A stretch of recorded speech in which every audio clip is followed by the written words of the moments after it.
திருச்சிற்றம்பலம். தென்னாடுடைய சிவனையை போற்றி, எந்நாட்டவர்க்கும் இறைவா போற்றி. அனைவருக்கும் வணக்கம். இன்றைக்கி நம்ம பார்க்கக்கூடிய பதிவு என்னென்னு பார்த்துட்டிங்கன்னா, 2024 மே மாதம் 1ஆம் தேதி குரு பகவான் மேஷ ராசியிலிருந்து ரிஷப ராசிக்கு பயிற்சியாக போகிறார். மேஷ ராசியில் இருந்த குரு பகவான், அதாவது குரு அப்படின்னு சொல்லக்கூடியவர் தனகாரகன், காலபுருஷனுக்கு தனஸ்தானம் அப்படின்னு சொல்லக்கூடிய 2ஆம் இடத்திற்கு குரு பகவான் வரப்போகிறார். இந்த குரு பெயர்ச்சி ஒவ்வொரு ராசிக்கும் எந்த மாதிரி இருக்கும் அப்படிங்கிறத நம்ம முழுமையாக பார்க்கலாம். அதற்கு முன்னாடி நம்மளுடைய சேனலையும் சப்ஸ்கிரைப் பண்ணிக்கோங்க. பெல் பட்டனில் ஆல் அப்படின்னு சொல்லக்கூடிய பட்டனை கிளிக் பண்ணிக்கோங்க. அப்போ தான் நம்ம போடக்கூடிய அனைத்து பதிவுகளுமே உங்களுக்கு உடனுக்குடனே வந்துட்டுருக்கும். இந்த பயிற்சியினுடைய வீடியோஸ் எல்லாமே உங்களுடைய நண்பர்களுக்கும் உங்களுடைய உறவினர்களுக்கும் ஷேர் பண்ணுங்கள். என்னுடைய ஜோதிட குருமார்களையும் அதே போல் ஆன்மீக குருமார்களையும் வணங்கி, இந்த குரு பயிற்சி அப்படிங்கிறது மனதால் உண்மையாக எப்படி நாங்கள் ஜோதிடர்கள் குரு பயிற்சி குரு மாறினால் ஒரு ஜாதகருக்கு எப்படி சொல்லணும் அப்படிங்கிறத உங்களுக்கு வெளிப்படையாக நான் சொல்ல போகிறேன். இது நீங்கள் உங்கள் ஜாதக ரீதியாகவே நீங்கள் எடுத்து பார்த்து கொள்ளலாம். உங்கள் ஜாதகத்தில் எந்தெந்த இடத்துல குருவினுடைய பார்வை இருக்குது, குரு பகவான் எந்தெந்த இடத்தை பார்க்கின்றார், அவர்களுடைய குருவிற்கு என்னென்ன இடங்கள் சாதகமாக இருக்குது அப்படிங்கிறது எல்லாத்தையும் பார்த்து நீங்களே தெரிந்து கொள்ளும் அளவிற்கு ரொம்பவும் எளிமையான முறையிலையும் கொடுக்க போகிறேன். இப்போ பார்த்துட்டிங்கன்னா, குரு பகவான் மேஷத்திலிருந்து ரிஷபத்துக்கு மாற போகிறார். உங்கள் ஜாதகத்தில் பார்த்துக்கோங்க, நான் ஸ்டார் போட்டிருக்கக்கூடிய கட்டங்களில் குருவினுடைய நல்ல பார்வைகள், நல்ல நிலையை சொல்லக்கூடிய ஒரு கட்டம். அதாவது குரு பார்வை கோடி நன்மைன்னு சொல்லுவோம். குரு சர்வ தோஷங்களையும் நிவர்த்தி செய்யக்கூடிய ஒரு கிரகம். எப்பேற்பட்ட தோஷமாக இருந்தாலும் அந்த தோஷம் நிவர்த்தியாகும். உங்கள் ஜாதகத்தில் இப்போ தோஷம் இருக்குன்னு வச்சுக்கோங்களேன், குரு பார்வை இருக்கும் பொழுது நீங்கள் போய் அந்த தோஷம் நிவர்த்தி பண்ணிங்கன்னா 100% அந்த தோஷம் நிவர்த்தியாகும் அப்படிங்கிறது உண்மை. பரிகாரமாக இருந்தாலும் சரி, வழிபாடுகளாக இருந்தாலும் சரி, குரு பார்வை இருக்கும் பொழுது அந்த வழிபாடை நீங்கள் செய்யும் பொழுது, அந்த பரிகாரங்கள் செய்யும் பொழுது அந்த முற்றிலும் 100% அந்த தோஷம் நிவர்த்தியாகும் அப்படிங்கிறதுல மாற்றமே கிடையாது. இப்போ மேஷம், ரிஷபம், கடகம், கன்னி, விருச்சகம் மற்றும் மகரம், இந்த ராசிக்கு குருவினுடைய நல்ல தன்மைகள், நல்ல பலன்கள் கிடைக்கக்கூடிய ஒரு ராசியாக இருக்குது. இந்த ராசியில் உங்கள் ஜாதகத்தில் என்னென்ன கிரகங்கள் இருக்குது அப்படிங்கிறத நோட் பண்ணி வச்சுக்கோங்க. அப்போது அந்த கிரகங்கள் எல்லாமே உங்களுக்கு நன்மையை நிச்சயமாக கொடுக்கும். அந்த கிரகம் உங்கள் ஜாதகத்தில் எந்த நிலையில் இருக்கின்றார்களோ அது உங்களுக்கு சாதகமாக இருக்கும், அல்லது அந்த உறவுகள் மூலமாக உங்களுக்கு ஒரு சந்தோஷமும் ஒரு உதவிகளும் கிடைப்பதற்குண்டான வாய்ப்பும் உண்டு அப்படிங்கிறத நம்ம தெரிஞ்சுக்கலாம். இப்போ நான் ஒவ்வொரு ராசிக்கும் நான் சொல்கிறேன், இது லக்னத்திற்கும் பொருந்தும். அதனால் லக்ன ரீதியாகவும் நீங்கள் இதை வைத்து பார்த்துக்கொள்ளலாம். லக்னத்திற்கு 100%, ராசிக்கு 80% நிச்சயமாக பொருத்தமாக இந்த பயிற்சி அமையும். ஏன்னா லக்னம் அப்படிங்கிறது உயிர், ராசி அப்படிங்கிறது உடல். அப்போ உயிர் உடல் ரெண்டுமே நமக்கு வேணும் இல்லையா? அப்போ லக்னத்துக்கும் பார்த்துக்கோங்க, ராசிக்கும் பார்த்துக்கோங்க. அப்போ எந்த மாதிரி இருக்குங்கிறத நீங்கள் ஈக்குவல் பண்ணி பார்க்கும்போது நிச்சயமாக உங்களுக்கு ஒரு நல்ல ஐடியா கிடைக்கும். அதே போல் ஒரு 9 கிரகங்கள் இருக்காங்க இல்லைங்களா? இந்த 9 கிரகத்தில் ஒரு 4 கிரகத்துக்கு மேலே உங்களுக்கு குரு பார்த்துட்டாருன்னு வச்சுக்கோங்களேன். இந்த வருடம் உங்களுக்கு இந்த குரு பயிற்சி மிகுந்த யோகமுள்ள பயிற்சியாக இருக்கும். அல்லது 4 கிரகத்திற்கு கீழே, அதாவது 3, 2, ஒரு கிரகத்தை மட்டும் பார்க்குறாங்க அப்படின்னா மீடியமான பலன் அப்படிங்கிறத நம்ம எடுத்துக்கலாம். இல்லைங்க, எந்த கிரகத்தையுமே பார்க்கல அப்படின்னு நீங்கள் நினச்சிங்கனாலும் பயப்பட வேண்டியதில்லை. இந்த குரு உங்கள் ஜாதகத்தில் எந்தெந்த கட்டத்தை பார்க்கின்றாரோ அதனுடைய தன்மைகள் உங்களுக்கு முழுமையாக கிடைக்கும். அந்த கிரகம் அப்படிங்கிறது உங்களுக்கு வளர்ச்சியை கண்டிப்பாக கொடுக்கும். அந்த கட்டத்துக்கு உண்டான பலன்களும் நிச்சயமாக உங்களுக்கு 100% கிடைக்கும் அப்படிங்கிறதுல மாற்றமே இல்லை. குரு அப்படின்னு சொல்லக்கூடியவர் தனகாரகன். தனம் அப்படின்னா நம்ம பணம் மட்டும் எடுத்துக்கக்கூடாது. தனகாரகன் மற்றும் புத்திரக்காரகன் அப்படிங்கிற ஒரு அமைப்பும் உண்டு. புத்திரன்னா குழந்தைன்னு அர்த்தம். நாம் இந்த 2க்கு மட்டும் குருவை நம்ம எடுத்துக்கக்கூடாது. பெயர், புகழ், மதிப்பு, மரியாதை, அந்தஸ்து, உயர் பதவி, ப்ரமோஷன், கோடீஸ்வர யோகம் எல்லாமே குரு பகவான் தான். ஒரு ஜாதகத்தில் குரு நல்லா இருந்துட்டால் அவர் மிகப்பெரிய ஒரு கோடீஸ்வரர். தின வருமானம் வேணும் அப்படின்னு நீங்கள் நினச்சிங்கன்னா அது சந்திரன் நல்லா இருக்கணும். இல்லைங்க, மாத வருமானம், திடீர் அதிர்ஷ்டங்கள், இதெல்லாமே சுக்கிரன். 3 கிரகம் பணத்தை கொடுக்குங்க. சந்திரன், சுக்கிரன், குரு, இவங்க 3 பேர் தான் பணத்தை கொடுக்கக்கூடிய கிரகம். தின வருவாய் சந்திரன், அதே போல் திடீர் அதிர்ஷ்டங்கள், மாத வருவாய் எல்லாமே சுக்கிரன். கோடியாக சம்பாதிக்கணும் அப்படின்னு நினச்சிங்கன்னா அது குரு தான். அப்போது குரு தான் கோடீஸ்வர யோகத்தை நிச்சயமாக கொடுப்பார். அப்போ இந்த குரு பகவான் அப்படின்னு சொல்லக்கூடியவர் பார்த்துட்டிங்கன்னா, ஒரு ஜாதகத்தில் நல்லா இருந்துட்டு அவங்க நிச்சயமாக கோடீஸ்வரராக இருக்கிறதுக்கு வாய்ப்புகள் உண்டு. அவங்க என்ன பண்ணுவாங்கன்னா, பணத்தை சேர்த்தி வச்சு இன்வெஸ்ட்மெண்ட் பண்ணி பணத்தை பெருக்கி கொண்டே இருக்கிறது தான் குரு பகவான் அப்படிங்கிறத முற்றிலும் உண்மை. அப்போ குரு அப்படின்னு சொல்லக்கூடியவர் நமக்கு பணத்துக்கு மட்டும் இல்லை, சுப நிகழ்ச்சி, குழந்தை, திருமணம், வீட்டில் நடக்கக்கூடிய அனைத்து சந்தோஷங்களும் அவர் தான். ஒரு சுப நிகழ்ச்சி வீட்டில் நடக்குது, அது குரு நல்லா இருந்தால் மட்டும்தான் அந்த வீட்டில் சுப நிகழ்ச்சியே நடக்கும். குரு பார்வை இருக்கும்பொழுது அது நடக்கும். கோச்சார ரீதியாக வருடம் மாறுது இல்லைங்களா? அப்படி மாறி வரும் பொழுது தான் அந்த குருவினுடைய தன்மையை பொறுத்து தான் அந்த வீட்டில் சுப நிகழ்ச்சிகள் கண்டிப்பாக நடக்கும். அப்போ குரு அப்படின்னு சொல்லக்கூடியவர் நம்ம ஜாதகத்தில் அனைத்து நன்மைகளும் ஒரு ஜாதகருக்கு நடக்குது அப்படின்னா அந்த குரு நல்லா இருந்தால் மட்டும்தான் நடக்கும் அப்படிங்கிறதுல மாற்றமே கிடையாது. அந்த குருவும் உங்கள் ஜாதகத்தில் நல்லா இருக்கும். திதி சூன்யமாகவோ பாதகமாகவோ பாவ கிரகங்களோட சேர்ந்து ஏதாவது மறைந்தோ கெட்டு போய்விட்டால் அந்த குருவினுடைய வேலை கொஞ்சம் குறையுமே தவிர, தாமதமாகுமே தவிர, உங்களுக்கு அவர்களுக்கு உண்டான தன்மையை கொடுத்து விடுவார்கள். இருப்பினும் குரு உங்கள் ஜாதகத்தில் நல்லா இருக்கணும், அதுதான் முற்றிலும் உண்மை. இப்போ கோச்சார ரீதியாக பார்க்கும்பொழுது குரு எப்பொழுதுமே எல்லாருக்குமே நன்மையை கொடுக்கக்கூடிய ஒரு சூழ்நிலையில தான் இருப்பார். இப்போ ஒவ்வொரு ராசிக்கும் அவருடைய பார்வைகள் எப்படி இருக்குது, அவருடைய தன்மைகள் எப்படி இருக்குது, ஒவ்வொரு லக்னத்துக்கும் எப்படி இருக்கும் அப்படிங்கிறதையும் நாம் முழுமையாக பார்க்கலாம். மேஷ ராசிக்குண்டான குரு பகவானுடைய பெயர்ச்சி பலன்களை பற்றி பார்க்கலாம். இதுதான் உங்களுடைய ராசி. உங்களுடைய ராசிக்கு 2ஆம் இடத்தில் குரு வருகிறார். தனஸ்தானத்திற்கு குரு பகவான் வரப்போகிறார். அப்போது மேஷ ராசிக்கு 2இல் குரு வரும் காலங்கள் பொருளாதார வளர்ச்சி அதிகமாகும். அதே போல் குடும்பம் அப்படின்னு சொல்லக்கூடிய ஒரு விஷயம் ரொம்ப செழிப்பாக சந்தோஷமாக வாழ்க்கை அப்படிங்கிறது ஓரளவுக்கு நல்ல நிலையில் கொண்டு போகக்கூடிய ஒரு அமைப்பை இந்த குரு பகவான் ஏற்படுத்தி கொடுத்து விடுவார். அது மட்டும் இல்லாமல் இந்த வருடம் முழுவதும் குரு அங்கே இருக்கக்கூடிய காலகட்டங்களில் பண வரவு இருந்து கொண்டே இருக்கும். ஏன்னா உங்களுக்கு 11ல் வேற சனி பகவான் இருக்கார் இல்லைங்களா? அப்போ 11ல் சனி பகவான், லாபஸ்தானத்தில் சனி பகவான், பணம் வர்ற இடத்துல குரு பகவான். அப்போது குரு சனி இவர்கள் இருவருமே உங்களுக்கு பணத்தை கொடுக்கக்கூடிய ஒரு சூழ்நிலையில் இருக்கிறனால இந்த வருடம் குருவினுடைய முழுமையான யோகம் உங்களுக்கு உண்டு அப்படிங்கிறதுல மாற்றமே இல்லை. உங்கள் தசாபுத்தி மட்டும் நல்லா இருந்தால் நிச்சயமாக இந்த குரு பெயர்ச்சி மிக பிரம்மாண்டமான பண வசதியும் பொருளாதார வளர்ச்சியும் நிச்சயமாக ஏற்படுத்தி கொடுத்துவிடும். அது மட்டும் இல்லாமல் 2ஆம் இடம் அப்படிங்கிறது பார்த்துட்டிங்கன்னா உங்களுக்கு எதை குறிக்கின்ற இடம்? குடும்பம் அப்படின்னு சொல்லக்கூடிய இடத்தை குறிக்கின்றது. அப்போது நிறையா ரொம்ப நாளாக கல்யாணமே ஆகலை அப்படின்னு நினச்சிட்டு இருந்தீங்கனாலும் கூட ஒரு குடும்பத்தை நிச்சயமாக அமைத்து கொடுத்து விடுவார் அப்படிங்கிறதுலேயும் மாற்றமே இல்லை. இப்போது இது வந்து பொதுவாக நம்ம சொல்லக்கூடிய ஒரு பலனாக இருக்குது. இப்போது ஒவ்வொரு ஜாதகத்திலையும் என்ன பண்ணுவார் அப்படிங்கிறத நம்ம பார்க்கலாம். இப்போ இந்த ஸ்டார் போட்டிருக்கக்கூடிய இந்த 6 ராசி கட்டத்திலையும் உங்களுடைய 1 மற்றும் 8ஆம் அதிபதினு சொல்லக்கூடிய செவ்வாய். இப்போ பார்த்துட்டிங்கன்னா இதில் நீங்கள் குருவையும் சேர்த்திக்கணும், இந்த இடத்தையும் சேர்த்திக்கணும். 1, 2, 3, 4, 5, 6 இந்த 6 கட்டங்களிலும் செவ்வாய் இருக்கின்றார் அப்படின்னு வச்சுக்கோங்களேன். இப்போ என்ன பலன் அப்படின்னு பார்த்துட்டிங்கன்னா அந்த ஜாதகர், அதாவது நீங்கள் ஒரு வளர்ச்சி பாதையை நோக்கி போயிட்டுருக்கீங்க, மிகப்பெரிய யோகங்களை அடையக்கூடிய ஒரு காலகட்டங்களாக இருக்கும். அது மட்டும் இல்லாமல் பெயர், புகழ், மதிப்பு, மரியாதை, உங்களுக்குன்னு உண்டான ஒரு அடையாளம், இது எல்லாமே நிச்சயமாக கிடைப்பதற்குண்டான வாய்ப்புகள் உண்டு. இத்தனை நாள் உங்களுக்கு ராகு உங்களுடைய ராசிக்கு மேலே இருந்ததுனால ஒரு அவமானங்கள், வளர்ச்சி இருந்தாலும் கூட ஒரு அவமானங்கள், ஒரு கெட்ட பெயர், ஒரு உடல்நிலையில் சரியில்லாத ஒரு சூழ்நிலைகள் இதெல்லாமே கொடுத்துருப்பாரு. ஆனால் இப்போது வரக்கூடிய காலகட்டங்களில் இந்த செவ்வாய் இந்த 6 ராசி கட்டங்களில் இருந்து விட்டால் நிச்சயமாக உங்களுக்கு உண்டான ஒரு அடையாளத்தை இந்த குரு பகவான் ஏற்படுத்தி கொடுத்து விடுவார் அப்படிங்கிறதுல மாற்றமே இல்லை. ஒரு பதவி உயர்வு, ஒரு ப்ரொமோஷன், இருக்கும் இடத்திலிருந்து இன்னொரு இடத்திற்கு டிரான்ஸ்ஃபர் ஆகி போகக்கூடிய ஒரு சூழ்நிலைகள் இதெல்லாமே நிச்சயமாக ஏற்படுத்தி கொடுப்பார். அது மட்டும் இல்லாமல் அவர் 8ஆம் அதிபதி அப்படிங்கிறதுனால உங்களுக்கு மறைமுக பணங்கள், அது மட்டும் இல்லாமல் பணம் வெளியே நின்றுக்கிட்டு இருக்கு, எங்களுக்கு ரொம்ப நாள் ஆச்சு பணம் கொடுக்கவே மாட்டேங்கிறாங்க, நாங்கள் பணம் லாக் ஆயிடுச்சு அப்படின்னு நீங்கள் நினச்சிட்டு இருந்தீங்கனாலும் கூட செவ்வாய் இந்த 6 கட்டத்தில் இருந்தால் பணம் திரும்பி வருவதற்குண்டான வாய்ப்புகளும் உண்டு.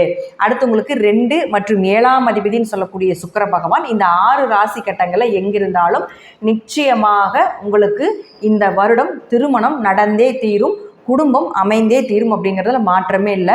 பார்ட்னர் போட்டு தொழில் பண்ணக்கூடிய ஒரு அமைப்பும் ஏற்படுத்தி கொடுப்பார், அல்லது புதியதாக பார்ட்னர் அமைச்சு ஒரு புதிய தொழில் செய்யலாம் அப்படிங்கிற ஒரு எண்ணத்தையும் ஏற்படுத்தி கொடுப்பார். இந்த வருடம் முழுவதும் சுக்கிரன் இந்த 6 கட்டங்கள் எங்கிருந்தாலும் குரு பார்வையில் இருந்தால் காசு பணம் சொத்து சேர்க்கை சேர்ந்து கொண்டே இருக்கும் அப்படிங்கிறதுலையும் மாற்றமே கிடையாது.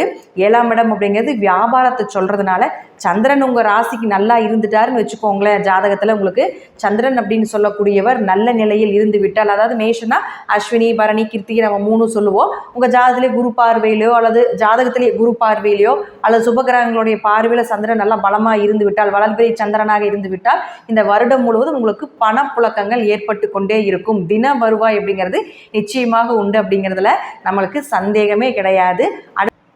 அடுத்து 3 மற்றும் 6ஆம் அதிபதினு சொல்லக்கூடிய புதன் பகவான் இந்த 6 ராசி கட்டங்களில் எங்கே இருந்தாலும் சரி தைரியம் அதிகரிக்கும். நீங்கள் ஒரு முயற்சி பண்ணிகிட்டு இருக்கீங்க, ரொம்ப நாளாக ட்ரை பண்ணிகிட்டே இருக்கீங்க, ஒரு வேலைக்காகட்டும் ஒரு தொழிலுக்காகட்டும் ஏதோ ஒரு வகையில் நீங்கள் ஒரு முயற்சி பண்ணுறீங்க அப்படின்னா அந்த முயற்சி உங்களுக்கு வெற்றியை கொடுக்கக்கூடிய ஒரு காலகட்டங்கள். ஏன்னா 3ஆம் இடம் அப்படிங்கிறது விஜய வீரியஸ்தானம். அதனால் நிச்சயமாக உங்களுக்கு எப்படி இருக்குங்க, விஜய வீரியம்னா தைரியம்னு அர்த்தம். அப்போது இது எல்லாமே உங்களுக்கு ஒருங்க பெற்று உங்களுடைய தைரியம் அதிகரித்து நீங்கள் செய்யக்கூடிய அனைத்து செயல்களிலுமே உங்களுக்கு வெற்றியை கொடுக்கக்கூடிய ஒரு காலகட்டங்களாக இருக்கும். அது மட்டும் இல்லாமல் 6ஆம் இடம் அப்படிங்கிறது கடன், நோய், வம்பு வழக்குகள், இது எல்லாமே 6ஆம் இடம் தான். அது மட்டும் இல்லாமல் வேலை வாய்ப்புகளும் 6ஆம் இடம். தொழில்னா 10, வேலை வாய்ப்புனா 6ஆம் இடம். அப்போது இந்த புதனை இந்த குரு பார்த்து விட்டால் உங்களுக்கு கடன் ஏதாவது இருக்குதுன்னா இந்த வருடம் நிச்சயமாக அடைபடுவதற்குண்டான வாய்ப்புகளும் உண்டு.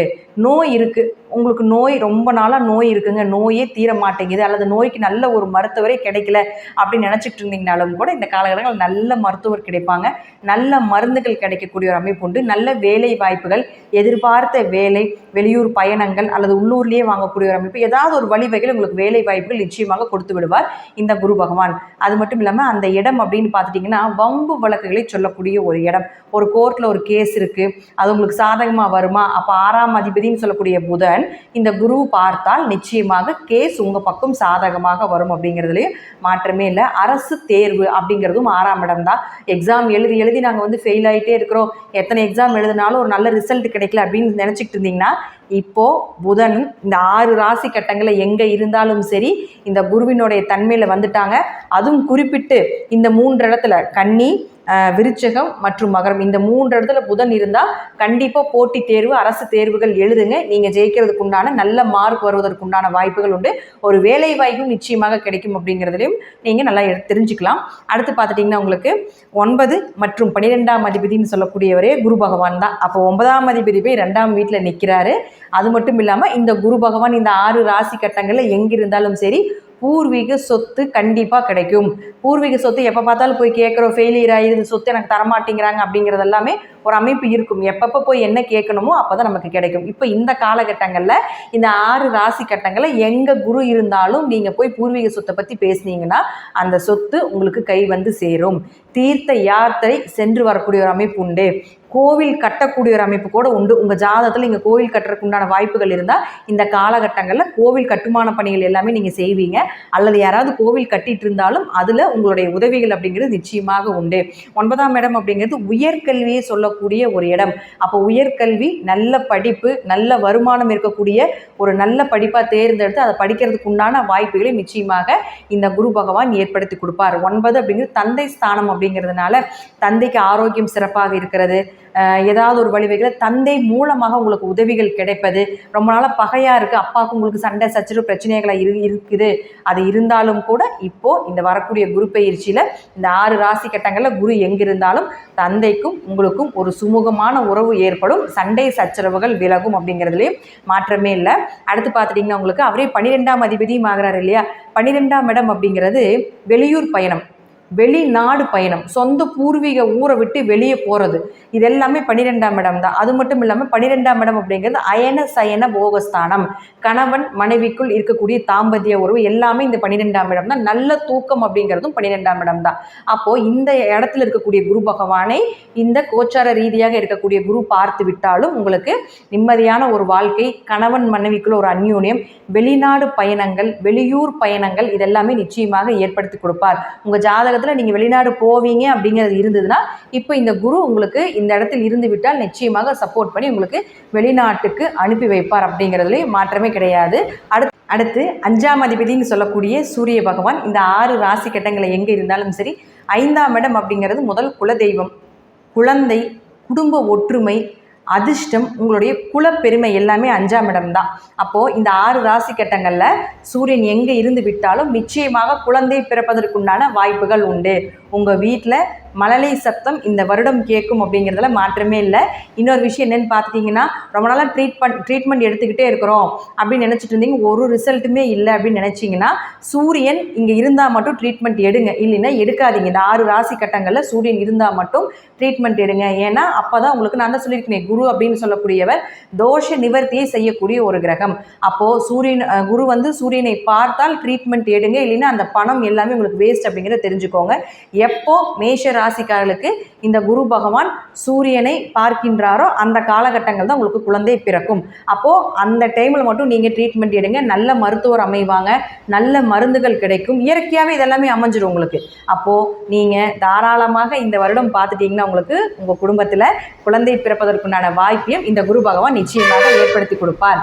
அடுத்தது பார்த்துட்டிங்கன்னா, குலப்பெருமை அப்படிங்கிறது ஒன்று இருக்குது இல்லைங்களா? அப்போது குலப்பெருமையை உங்கள் வீட்டில் ஒரு குழந்தைகள் இருக்குது, அப்போ சூரியனை குரு பார்க்கிறார், அல்லது உங்களுக்கே ஒரு குரு வந்து சூரியனை பார்க்கக்கூடிய ஒரு காலகட்டங்களில் உங்கள் குலப்பெருமை, உங்களுடைய மதம் சார்ந்த விஷயத்தில் வந்து உங்களுக்கு ஒரு தீவிர ஈடுபாடு இருக்கிறது, குல தெய்வ வழிபாடுகள் அதிகமாக செய்கிறது, குல தெய்வத்தினுடைய அனுகிரகம் உங்களுக்கு அதிகமாக கிடைப்பது, இதெல்லாமே நிச்சயமாக இந்த வருடம் உண்டு. குடும்ப ஒற்றுமையும் அப்படிங்கிறது ரொம்ப சிறப்பாக இருக்கும் அப்படிங்கிறதுல மாற்றமே இல்லை. 5ஆம் இடம் அப்படிங்கிறது அதிர்ஷ்டம் அப்படிங்கிறதுனால உங்கள் ஜாதகத்தில் அதிர்ஷ்டம் இருக்குது, விபரீத ராஜ யோகங்கள் இருக்குது அப்படின்னு நினச்சிங்கன்னா, இப்போ இந்த குரு பார்வையில் சூரியன் இருக்கும்போது இந்த விபரீத ராஜ யோகங்கள் அதிர்ஷ்டங்கள் எல்லாமே வேலை செய்வதற்குண்டான வாய்ப்பையும் இந்த குரு பகவான் ஏற்படுத்தி கொடுப்பார். 5ஆம் இடம் ஒரு ஜாதகத்திற்கு நல்லா இருக்க வேண்டும். 1, 5, 9 நல்லா இருக்க வேண்டும். 1ஆம் அதிபதினு சொல்லக்கூடிய செவ்வாய், 5ஆம் அதிபதினு சொல்லக்கூடிய சூரியன், 9ஆம் அதிபதினு சொல்லக்கூடிய குரு பகவான் அப்படின்னு சொல்லக்கூடியவர் இந்த 6 ராசி கட்டத்திலும் இருந்து விட்டால் இந்த வருடம் உங்களுக்கு மிகப்பெரிய யோக காலங்கள் அப்படிங்கிறதுலையும் எந்த மாற்றமே இல்லை. சரி, இப்போ நாம 7 கிரகத்துக்கும் நம்ம சொல்லியாச்சு. அடுத்து ராகு கேதுக்கள் இருக்காங்க இல்லைங்களா? அப்போ ராகு கேதுக்கள் இந்த 6 ராசி கட்டத்தில் இருந்தால் குரு ராகுவை பார்த்தால் பெரும் பணம் வந்து சேரும் அப்படிங்கிற அமைப்பு உண்டு. நம்ம சொல்லுவோம், ராகு பார்த்தா ராகு வந்து உங்களுக்கு கெடுதலே செய்யக்கூடிய ஒரு நிலையில் உங்கள் ஜாதகத்தில் இருந்தாலும் கூட அந்த கெடுதலை செய்ய மாட்டார். நல்ல நிலையில் இருந்து விட்டால் மிகப்பெரிய பணம், மிகப்பெரிய அதிர்ஷ்டங்கள் இதெல்லாமே கிடைக்கிறதுக்கு வாய்ப்புகள் உண்டு. ஏன்னா ராகுதா வைரல் கிரகம், ராகுதா வெளிநாட்டு கிரகம், ராகுதா பிளாக் மணி, நிறைய விஷயங்களுக்கு வளர்ச்சியை கொடுக்கக்கூடிய அனைத்து விஷயமே ராகுக்கு போயிடும். அப்போ குரு பார்க்கும் பொழுது அந்த ராகு இன்னமும் அவருடைய வேலையை அதிகப்படுத்தி செய்வார். அடுத்து கேதுவை பார்க்கின்றார் அப்படின்னு வச்சுக்கோங்களேன். ஆன்மீக ஞானம், ஆன்மீகம் சம்பந்தப்பட்ட விஷயம், தேடல்கள், தீர்த்த யாத்திரை, கோவில் வழிபாடுகள், கோவில் கட்டுமான பணிக்குண்டானது, ஒரு நல்ல குரு கிடைப்பது, இதெல்லாமே இந்த குரு கேதுவை பார்க்கும் பொழுது கிடைக்கும். ஞானம் அதிகமாக கிடைக்கும், நல்ல அறிவு. நீங்கள் என்ன தொழில் இருக்கீங்களோ அந்த தொழில் சார்ந்த விஷயத்தில், அல்லது நீங்கள் என்ன நிலையில் இருக்கீங்களோ அது சார்ந்த ஒரு ஞானத்தை நிச்சயமாக ஏற்படுத்தி கொடுப்பார் இந்த குரு கேதுவை பார்க்கக்கூடிய காலகட்டங்கள். இப்போ நம்ம 9 கிரகத்துக்குமே மேஷ ராசிக்கு எப்படி இருக்கும் அப்படிங்கிறத சொல்லிட்டேன். உங்கள் ஜாதகத்தையும் அனலைஸ் பண்ணி நீங்கள் பார்த்துக்கோங்க. கண்டிப்பாக நான் சொன்னது 100க்கு 80% மேலே பலிதமாவதற்குண்டான வாய்ப்புகள் உண்டு. உங்கள் ஜாதகத்தில் தசாபுத்தின்னு ஒன்று இருக்குது, அதையும் ஒரு தடவை உங்கள் அருகில் இருக்கக்கூடிய ஜோதிடர்களை அனலைஸ் பண்ணிக்கோங்க. வரக்கூடிய வாய்ப்புகள் அப்படிங்கிறது பார்த்துட்டிங்கன்னா, ஏன்னா அடுத்தது உங்களுக்கு 7.5 சனி வந்துடும். இந்த 2.5 வருஷம் கழித்து பார்த்துட்டிங்கன்னா உங்களுக்கு 7.5 சனி தொடங்கி விடும். அப்போது இந்த 2.5 வருஷம் தான் நமக்கு ஜாக்பாட். அதுலேயும் ரொம்ப குறிப்பிட்டு பார்க்கணும்னா குரு நல்ல இடத்துல இப்போ இருக்கார். அப்போ இந்த 1 வருடம் தான் மிகப்பெரிய வளர்ச்சி அப்படிங்கிறது உங்களுக்கு உண்டு. பயன்படுத்திக்கோங்க. நன்றி, வாழ்த்துக்கள். மீண்டும் ஒரு நல்ல பதிவில் சந்திக்கலாம். திருச்சிற்றம்பலம், தில்லையம்பலம், ஸ்ரீ நரசிம்மர் திருவடிகளே சரணம். கடவுள் அருள் டிவியை பார்த்தமைக்க நன்றிகள். மேலும் இது போன்ற தகவல்களை தெரிந்து கொள்ள கடவுள் அருள் டிவியை சப்ஸ்கிரைப் செய்யுங்கள். மறக்காமல் பெல் ஐக்கானை கிளிக் செய்யுங்கள்.